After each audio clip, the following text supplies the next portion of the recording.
আমাদের প্রত্যেকের ভেতরেই কিন্তু একটা আস্ত জাদুর কারখানা আছে, যেটা দিনরাত ২৪ ঘন্টা ধরে আমাদের জন্য শক্তি তৈরি করে চলেছে। বাইরে থেকে হয়তো কিছুই বোঝা যায় না, কিন্তু ভেতরে ভেতরে চলছে এক বিশাল কর্মযজ্ঞ। চলুন না, আজ একবার উকি দিয়ে দেখি সে কারখানার ভেতরে কি চলছে আর এর আসল রহস্যগুলো কি।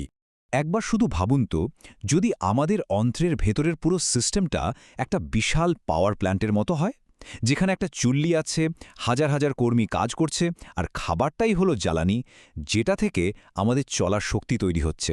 এই দারুণ আইডিয়াটাই কিন্তু আমাদের আজকের আলোচনার একদম কেন্দ্রে রয়েছে। তো সবার আগে চলুন আমাদের এই ভেতরের পাওয়ার প্ল্যান্ট বা কারখানার মূল অংশগুলোর সাথে একটু পরিচয় করে নিই। দেখি এর গঠনটা ঠিক কেমন আর কোন পার্টসের কি কাজ। এই কারখানার একেবারে হার্ট বা কেন্দ্রবিন্দুতে আছে এর চুল্লিটা। প্রাচীনকালের জ্ঞান অনুযায়ী একে বলা হতো শক্তির আগুন বা জঠরাগ্নি। এর প্রধান কাজ কি? আমরা যা কিছুই খাই সেটাকে গলিয়ে একটা গরম নরম পেস্টের মতন বানিয়ে ফেলা, যাতে পরের ধাপের কর্মীরা তাদের কাজটা শুরু করতে পারে। এখন দেখুন এই স্লাইডের সবচেয়ে মজার ব্যাপারটা। হাজার হাজার বছর আগের এই ধারণাগুলো আজকের আধুনিক বিজ্ঞানের সঙ্গে কি আশ্চর্যভাবে মিলে যায়। টেবিলটার দিকে একবার তাকান, যাকে প্রাচীনকালে বলা হতো কেন্দ্রীয় চুল্লি, আজকের বিজ্ঞানীরা তাকেই বলছেন ডাইজেস্টিভ এনজাইম আর আমাদের মেটাবলিজম। আবার দেখুন, সেই যে আণুবীক্ষণিক কর্মীদের কথা বলা হতো, তারাই হলো আজকের দিনের উপকারী প্রোবায়োটিক ব্যাকটেরিয়া। এমনকি কারখানার মজবুত দেয়াল, যেটা ভেতরে সবকিছুকে সুরক্ষিত রাখত, বিজ্ঞান তাকেই বলছে ইন্টেস্টাইনাল মিউকোসা।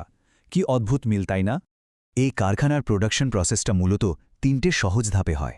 প্রথম ধাপটা হলো কাটার এলাকা, যেখানে খাবারকে ছোট ছোট টুকরো করে মেশানো হয়। এরপর আসে দ্বিতীয় ধাপ, গলানোর এলাকা। এখানেই সেই কেন্দ্রীয় চুল্লির আগুনটা সবচেয়ে জোরে জ্বলে আর খাবারটা একদম গলে যায়। আর সবশেষে আসে ম্যাজিক ল্যাব, যেখানে আমাদের ফুয়েল ইঞ্জিনিয়ার মানে ভালো ব্যাকটেরিয়ারা সেই গলা খাবার থেকে আসল শক্তি বা সুপার ফুয়েলটা তৈরি করে। কিন্তু যদি এই এত সুন্দরভাবে চলতে থাকা কারখানাটা হঠাৎ করে বিগড়ে যায়, ধরুন এর কেন্দ্রীয় চুল্লিটাই ঠান্ডা হয়ে গেল, তাহলে কি হবে? চলুন দেখি তখন কি ভয়ঙ্কর একটা সমস্যা তৈরি হতে পারে। যখনই ওই শক্তির আগুনটা নিভে যায় বা খুব দুর্বল হয়ে পড়ে, তখন খাবার আর ঠিকমতো রান্না বা হজম হয় না। ওটা তখন কারখানার ভেতরেই পচতে শুরু করে আর একটা আঠালো চটচটে বিষাক্ত জিনিস তৈরি করে। আমরা একে বলছি কালো কাদা। আর জেনে রাখুন, এই জিনিসটাই কিন্তু আমাদের গল্পের আসল ভিলেন, যা পুরো সিস্টেমটাকে জ্যাম করে দেয়। এই স্লাইডটা দেখুন, দুটো কারখানা ছবিটা কি পরিষ্কার।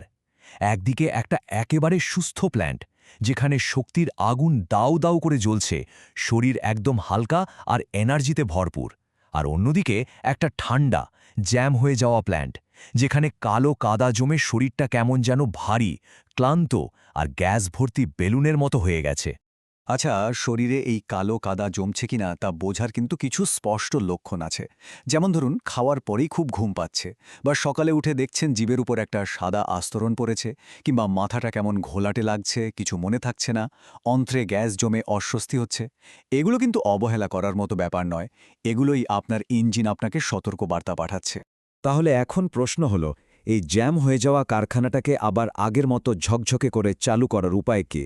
চিন্তা নেই, এখানে এন্ট্রি নিচ্ছে আমাদের সুপারহিরো টিউন আপ টিম। আর এখানে একটা খুব জরুরি কথা মনে রাখতে হবে। যখন ইঞ্জিনটা এমনিতেই জ্যাম হয়ে আছে, তখন ওর মধ্যে আরও ভারী খাবার পাঠিয়ে কোনো লাভ নেই। তাতে তো সমস্যা আরও বাড়বে। এর বদলে আমাদের পাঠাতে হবে ছোট ছোট কিছু জাদুকরি মেকানিক, মানে বিশেষ কিছু ভেষজ আর মশলা। চলুন আমাদের এই হিরোদের সাথে পরিচয় করা যাক। এই যে দেখুন আদা, এ হলো আমাদের স্পার্ক প্লাগ, যা নিভে যাওয়া আগুনটাকে আবার ধপ করে জ্বালিয়ে দেয়। আমলকি হলো ওয়াল বিল্ডার, মানে রাজমিস্ত্রি, যা কারখানার ভাঙা দেওয়াল মেরামত করে। আর ঘোল, ওটা হলো একটা ট্রান্সপোর্ট বাস, যেটা লক্ষ লক্ষ নতুন ও তাজা ফুয়েল ইঞ্জিনিয়ার, মানে ভালো ব্যাকটেরিয়া, কারখানায় পৌঁছে দেয়। এবার আমরা এই আলোচনার একটা খুব গুরুত্বপূর্ণ অংশে চলে এসেছি, কারণ সব সমাধান কিন্তু সবার জন্য একরকম কাজ করে না। আসলে প্রত্যেকের ভেতরের কারখানার মডেল বা ডিজাইনটাই যে একদম আলাদা। এটা বোঝা খুব দরকারি যে প্রত্যেকটা মানুষের শরীর একটা ইউনিক ইঞ্জিন মডেল নিয়ে তৈরি। তাই যে খাবারটা হয়তো একজনের জন্য দারুণ স্বাস্থ্যকর, ঠিক সেই খাবারটাই অন্য আরেকজনের শরীরে গিয়ে ওই কালো কাদা তৈরি করতে পারে। প্রাচীন জ্ঞান অনুযায়ী এই ইঞ্জিনগুলোকে মূলত ৩টে মডেলে ভাগ করা যায়: বায়বীয়, অগ্নিময় আর পার্থিব। বায়বীয় ইঞ্জিন খুব চঞ্চল, ঠিক যেন হাওয়ায় কাঁপতে থাকা মোমবাতির শিখা। একে শান্ত রাখতে গরম ভারী স্যুপের মতো খাবার দরকার। অন্যদিকে অগ্নিময় ইঞ্জিন সবসময় একটু বেশি গরম থাকে, যা কারখানার দেওয়াল পর্যন্ত পুড়িয়ে দিতে পারে। একে ঠান্ডা রাখতে শসা বা তরমুজের মতো রসালো ফল খুব উপকারী। আর সবশেষে পার্থিব ইঞ্জিন, যেটা স্বভাবতই একটু ধীরগতির আর স্যাঁতসেতে। এটাকে চালু রাখতে আদা বা গোলমরিচের মতো ঝাঝালো মশলার দরকার হয়। বেশ, আমরা আলোচনার প্রায় শেষ পর্যায়ে চলে এসেছি। এখন দেখব কিভাবে আমরা নিজেদের কারখানার সেরা বস হয়ে উঠতে পারি। এর জন্য কিন্তু খুব কঠিন কিছু নয়, মাত্র কয়েকটা সহজ নিয়ম মেনে চলে যথেষ্ট। এখানে একটা সহজ ডেইলি চেকলিস্ট দেয়া হলো। ১. খাবার সবসময় খুব ভালো করে চিবিয়ে খান, এতে চুল্লির কাজটা অর্ধেক হয়ে যায়। ২. চেষ্টা করুন একটা নির্দিষ্ট সময় খেতে, কারণ আমাদের ফুয়েল ইঞ্জিনিয়াররা রুটিন খুব ভালোবাসে। ৩. দুটো খাবারের মাঝে কর্মীদের একটু বিশ্রাম দিন, মানে ইঞ্জিনকে ব্রেক দিন। আর ৪. প্লেটে নানা রঙের ফল আর সবজি রাখুন, এগুলো কর্মীদের জন্য নতুন নতুন যন্ত্রপাতির মতো কাজ করে। আর হ্যাঁ, ইঞ্জিন ঠান্ডা থাকলে ওর মধ্যে খাবার ফেলবেন না। শেষ করার আগে আমি শুধু একটাই প্রশ্ন রেখে যেতে চাই। আমরা কি সত্যিই আমাদের ভেতরের এই অসাধারণ ইঞ্জিনটার কথা মন দিয়ে শোনার চেষ্টা করি, ওর পাঠানো ছোট ছোট সংকেতগুলো বোঝার চেষ্টা করি? উত্তরটা কিন্তু আমাদের সার্বিক সুস্থতার চাবিকাঠি হতে পারে।